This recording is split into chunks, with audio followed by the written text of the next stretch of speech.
Good morning everyone. Hello friends, मेरा नाम है उत्कर्ष और आज हम लोग शुरू करने जा रहे हैं अपने क्लास 11 मैथमेटिक्स का पहला चैप्टर सेट्स। और इस वीडियो में हम एक्सरसाइज 1.1 से रिलेटेड जो भी कॉन्सेप्ट्स हैं उसके बारे में पढ़ेंगे और चैप्टर के कुछ बेसिक्स को क्लियर करेंगे। सबसे पहले बात करते हैं व्हाट इज़ सेट। चैप्टर का नाम ही है सेट्स, तो सबसे पहले उसके डिफिनीशन के बारे में ही डिस्कस किया जाए। सेट्स क्या होते हैं? It is a well defined collection of objects. Means क्या होता है? Well defined collection of objects. मतलब सेट्स क्या है? एक ऑब्जेक्ट्स का कलेक्शन है और जो ऑब्जेक्ट्स हैं वो किसी न किसी बेसिस पे कलेक्ट किए गए हैं, वेल डिफाइंड है, उनका कोई ना कोई स्पेसिफिक फीचर है। फॉर एग्जांपल अगर हम बात करें odd natural number less than 10 that is 13579। मतलब अगर हम कलेक्शन लें ऑड नेचुरल नंबर्स का जो कि 10 से लेस दैन हो, तो उसमें हमारे क्या आएंगे 1 3 5 7 9 1, 3, 5, 7, 9। तो ये जो ऑब्जेक्ट्स हैं इनका एक वेल डिफाइंड फीचर है कि ये वो ऑड नंबर हैं जो कि 10 से लेस देन है। अब बात करते हैं एप्लीकेशंस ऑफ सेट्स की कि सेट्स का यूज़ कहाँ पर है। हम सेट्स पढ़ तो रहे हैं, कोई भी चीज़ पढ़ें तो उसका यूज़ कहाँ है हमारी डेली लाइफ में या फिर और आगे हमारे टॉपिक्स में उसका कहाँ यूज़ है। Sets are used to define the concept of relations and functions. Sets का यूज़ कहाँ होता है? जब हम रिलेशंस एंड फंक्शंस के कॉन्सेप्ट्स के बारे में पढ़ने जाते हैं। एक चीज़ ये है कि हमारा जो नेक्स्ट चैप्टर है रिलेशंस एंड फंक्शंस, उसमें हमें सेट्स के बेसिक्स की बहुत ज़्यादा ज़रूरत होती है। और हम जब क्लास 12th में भी रिलेशंस एंड फंक्शंस के बारे में पढ़ेंगे तब भी हमें सेट्स की ज़रूरत होती है। The study of geometry, sequences, probability etcetera require the knowledge of sets. जब हम ज्योमेट्री पढ़ेंगे, सीक्वेंसेस पढ़ेंगे, प्रोबेबिलिटी पढ़ेंगे तब भी हमें सेट्स की ज़रूरत पड़ती है। हमें सेट्स के बेसिक्स क्लियर होने चाहिए। अब बात करते हैं who developed the theory of sets. Sets की थ्योरी को डेवलप किसने किया? तो सेट की थ्योरी जो डेवलप की गई थी वो जर्मन मैथमेटिशियन जॉर्ज कैंटर के द्वारा की गई थी। जब वो अपने ट्रिग्नोमेट्रिक इक्वेशन से रिलेटेड प्रॉब्लम्स के बारे में वर्क कर रहे थे तभी उन्होंने पहली बार सेट्स के कॉन्सेप्ट को समझा था या जाना था। अब examples of sets, odd natural number less than 10 हम लोग जान चुके हैं। रिवर्स ऑफ इंडिया, ये एक सेट का एग्जांपल क्यों है? क्योंकि ये वेल डिफाइंड कलेक्शन होगा। अब जैसे गंगा, ब्रह्मपुत्रा, यमुना, ये सब नदियों का जब हम एक कलेक्शन बना लेंगे तो ये कलेक्शन का एक वेल डिफाइंड फीचर है कि क्या कि ये जो रिवर्स हैं ये बिलोंग कर रही हैं इंडिया से। Then the vowels in the English alphabet namely AEIOU, हाँ, तो ये जो एलिमेंट्स हैं इनका एक वेल डिफाइंड फीचर है। वेल डिफाइंड फीचर क्या है कि ये इंग्लिश अल्फ़ाबेट के वॉवेल्स हैं। नेक्स्ट बात करते हैं हम लोग various kinds of triangles, prime factors of 210 namely 2, 3, 5, 7। अब बात और नेक्स्ट एग्जांपल है इसका the solution of the equation. ये एग्जांपल है, ध्यान से देखें अगर हम कि ये जो गिवन इक्वेशन है हमें, हाँ, इसके सॉल्यूशन है 2 और 3। तो ये 2 और 3 क्या है? ये हो गए इसके एलिमेंट्स इस सेट के। और ये एलिमेंट्स और ये सॉल्यूशन ऑफ द इक्वेशन अगर हम इसे पूरा लिखेंगे तो ये सेट इसलिए कहलाएगा क्योंकि 2 और 3 ये ऑब्जेक्ट्स हैं। ये ऑब्जेक्ट्स वेल डिफाइंड हैं। किस लिए वेल डिफाइंड है? क्योंकि ये सॉल्यूशन है गिवन इक्वेशन के x² - 5x + 6 के। ठीक है। अब बात करते हैं example of sets used particularly in mathematics. ठीक है, मतलब कि हम मैथमेटिक्स में जब एवरीडे मैथमेटिक्स को जब सॉल्व करेंगे तो कुछ ना कुछ जैसे नेचुरल नंबर हो गया, इंटीजर हो गया, रैशनल नंबर हो गया, तो इनके कलेक्शंस को रिप्रेजेंट करने के लिए एज अ सेट नोटेशंस होती हैं। जैसे the set of all natural number capital N से डिनोट किया जाता है। The set of all integers capital Z से डिनोट किया जाता है। The set of all rational number capital Q से डिनोट किया जाता है। The set of all real numbers capital R से डिनोट किया जाता है। अब जब पॉजिटिव इंटीजर्स की हमारी बात आती है तब हम Z+ का यूज़ करते हैं। Z और उसकी पावर जहाँ पे ये उसके ऊपर Z के ऊपर हम लोग प्लस साइन लगा देते हैं, जिससे क्या पता चलता है कि ये पॉजिटिव इंटीजर्स का सेट है, डिनोट कर रहा है Z+।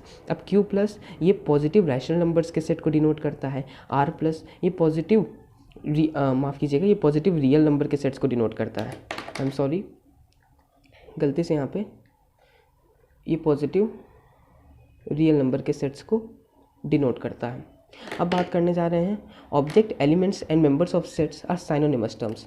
अगर हम समझने की बात करें इस पॉइंट को, objects, elements and members of sets are synonymous term, इसका मतलब क्या है? अगर हम ध्यान से यहाँ पे देखें, अगर हम 2, 3, 5, 7 को, तो ये इस सेट के प्राइम फैक्टर्स ऑफ 210, ये जो सेट है, हाँ, इसके ये एलिमेंट्स भी कहलाएंगे, ये ऑब्जेक्ट्स भी कहलाएंगे और ये मेंबर्स ऑफ सेट भी कहलाएंगे, ये जो एलिमेंट्स हैं।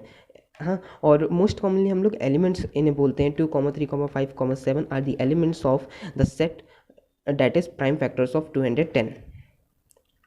अब सेट्स को यूजुअली डिनोट किया जाता है कैपिटल लेटर्स से। जो सेट्स होंगे उन्हें कैपिटल लेटर्स से उनकी नोटेशन की जाएगी। जैसे कोई भी सेट है हमारे पास, तो हम उसे सेट ए, कैपिटल ए से डिनोट करेंगे, capital B, capital C, capital X, capital Y, capital Z, etcetera. अब जो सेट्स के एलिमेंट्स होते हैं, उन्हें हम डिनोट करते हैं, उन्हें हम रिप्रेजेंट करते हैं स्मॉल लेटर्स से, ए, बी, सी, एक्स, वाई, जेड, एटसेट्रा। अब बात करते हैं कि if A is an element of set A, if A is an element of set A, we say that A belongs to capital A और A belong to capital A। देखिए, जब भी कोई भी एक एलिमेंट A है जो एक सेट A के अंदर आता है, तो हम ये क्या बोलते हैं? A belongs to A। और ये E टाइप सिंबल जो दिख रहा है, ये belong to सिंबल है, ये एक ग्रीक, इस सिंबल का नाम है एप्सिलॉन। ये एक ग्रीक सिंबल है जिसका यूज़ किया जाता है, used to denote the phrase belongs to phrase को डिनोट करने के लिए। और अगर कोई भी हमारे पास एक ए एलिमेंट ए है, जो कि कोई भी हमारे पास ए ऑब्जेक्ट है जो कि सेट ए का एलिमेंट नहीं है, सेट ए के अंदर नहीं आता है, तो हम लोग क्या लिखते हैं? We say that a does not belong to A और a does not belong to A. हमारी एनसीईआरटी की एक्सरसाइज 1.1 में भी इससे रिलेटेड क्वेश्चंस हैं। अब हम लोग अपने नेक्स्ट पॉइंट पर जाते हैं, method of representing a set. अभी तक हमने सेट्स के बेसिक्स को समझा। अब हम समझेंगे कि अगर हमें सेट्स को रिप्रेजेंट करना है तो हमारे उसके कितने तरीके के मेथड हैं। तो उसके 2 मेथड होते हैं। फर्स्ट मेथड होता है रोस्टर मेथड। रोस्टर फॉर्म में हम उसे रिप्रेजेंट कर सकते हैं या फिर सेट बिल्डर फॉर्म में रिप्रेजेंट कर सकते हैं। रोस्टर फॉर्म को हम टेबुलर फॉर्म भी बोलते हैं। अब बात करते हैं कि ये रोस्टर फॉर्म क्या होता है। In roster form all the elements of sets are listed, the elements are being separated by commas and are enclosed within the braces. क्या होता है? रोस्टर फॉर्म में जितने भी सेट्स के एलिमेंट रहते हैं उन्हें एक लिस्ट फॉर्म में, एक हॉरिजॉन्टल फॉर्म में, एक लिस्ट के जैसे हम लोग उसे लिस्ट लिख लेते हैं, और जो उसके एलिमेंट्स हैं हर एक एलिमेंट को कॉमा से सेपरेट कर लेते हैं, और उसमें और जो पूरा वो सेट रहता है उसे हम कर्ली ब्रैकेट्स के अंदर इंक्लोज कर देते हैं। समझ में आया? ये कर्ली ब्रैकेट होते हैं, ये ब्रेसेस होते हैं। ये ओपन, ये जो फर्स्ट वाला है ये ओपन कर्ली ब्रैकेट होता है, और जो सेकंड वाला है ये क्लोज्ड कर्ली ब्रैकेट कहलाता है। एग्जांपल के रूप में हम देखते हैं the set of all even positive integers less than 7। जैसे ये है हमारे पास, ये गिवन सेट है। हाँ, अब इसे हम रोस्टर फॉर्म में लिख रहे हैं तो हम ये लिखेंगे 2, 4, 6, क्योंकि हमें इवन पॉजिटिव इंटीजर चाहिए जो कि 7 से कम हो। 2, 4, 6। एक इंपॉर्टेंट पॉइंट इसमें ये रहते हैं कि जो रोस्टर फॉर्म में जिस भी ऑर्डर में हम एलिमेंट्स को लिस्ट करेंगे इज़ इमटेरियल। मतलब कोई भी ज़रूरी नहीं होता कि हम अगर 2, 4, 6 ही उसका ऑर्डर होना चाहिए। हम 6, 4, 2 कर सकते हैं, 4, 2, 6 भी कर सकते हैं। समझ में आया? अब हम लोग नेक्स्ट ये भी एक इम्पॉर्टेंट पॉइंट है कि while writing the set in roster form, जब भी हम किसी भी सेट को रोस्टर फॉर्म में लिखेंगे तो उसके हम एलिमेंट्स को रिपीट नहीं करते हैं। ये सबसे इम्पॉर्टेंट पॉइंट है। अगर हम रिपीट करेंगे तो हमारा वो रोस्टर फॉर्म में सेट कहलाएगा, वो जो सेट है वो हम रोस्टर फॉर्म में नहीं कहलाएगा। एग्जाम्पल ले लेते हैं, जैसे the set of letter forming the word school. जैसे स्कूल है, अब इसका हमें ये स्कूल हमारे पास दे दिया गया है, अब इसका हमें सेट रोस्टर फॉर्म में से कन्वर्ट करना है। तो रोस्टर फॉर्म में जब हम इसे कन्वर्ट करेंगे तो हम जो भी इसमें एलिमेंट्स, जैसे SCHLL, तो यहाँ पे लेटर्स हैं। अब इन लेटर में ओ जो है 2 टाइम रिपीट कर रहा है, लेकिन हम जब भी इसे रोस्टर फॉर्म में लिखेंगे तो हम इसे ओ को सिर्फ सिंगल टाइम ही लिखेंगे। ठीक है, यहाँ तक समझ में आ गया। अब हम बात करते हैं सेट बिल्डर फॉर्म की। ये दूसरा मेथड है रिप्रेजेंटेशन का।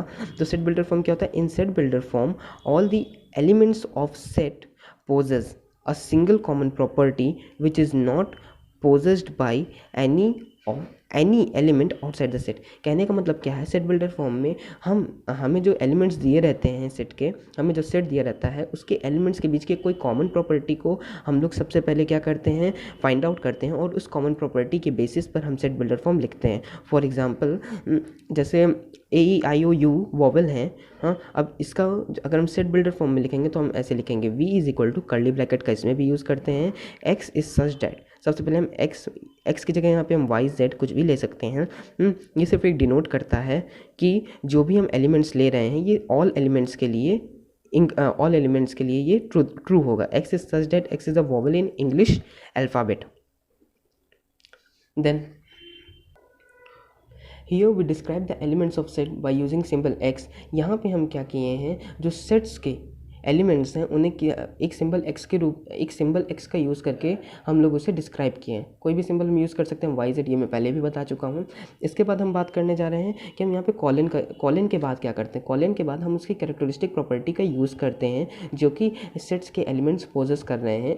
इसके बाद उस होल डिस्क्रिप्शन को, उस होल जितना भी हमने डिस्क्रिप्शन लिखा रहता है उसे जो है हम लोग ब्रेसेस के अंदर इंक्लोज कर लेते हैं। एग्जांपल यहाँ पे देखिए, V is equal to x is such that x is a vowel in English alphabet. तो हम कॉलन के बाद क्या किए हैं, जो करेक्टरिस्टिक प्रॉपर्टी है एलिमेंट्स की, जो उन सभी एलिमेंट्स में कॉमन है प्रॉपर्टी, उसको हमने यहाँ पे डिस्क्राइब किया और कर्ली ब्रेसेस से दोनों ब्रैकेट्स को पूरी डिस्क्रिप्शन को इंक्लोज कर लिया है। The above description of set V, ये जो हमने वॉवल्स का डिस्क्रिप्शन दिया है, इसे हम इस तरीके से पढ़ेंगे, the set of all x such that x is the vowel of English alphabet. ठीक है, ये जो है ये सिर्फ हमारे समझने के लिए ज़रूरी है। हाँ, इसके बाद हम लोग बात करेंगे जो ब्रेसेस हैं, जो हम ब्रेसेस का प्रयोग किए हैं, डेट इज़ जो हम कर्ली ब्रैकेट्स का प्रयोग किए हैं इस तरीके से। इसका मतलब होता है the set of all x such that x is a vowel of English alphabet. Clear हो गया। अब कॉलन का मतलब होता है सच डैट। कॉलन का क्या मतलब होता है, सच डैट। Thank you. इस वीडियो में हमने इंट्रोडक्टरी पार्ट अपना कंप्लीट कर लिया है, जो कि सेट्स चैप्टर का बेसिक था हल्का, और एक्सरसाइज 1.1 से रिलेटेड कॉन्सेप्ट्स थे। अगले वीडियो में हम लोग एक्सरसाइज 1.1 को सॉल्व करने की कोशिश करेंगे और कुछ एक्स्ट्रा क्वेश्चंस को भी ट्राई करेंगे। Thank you.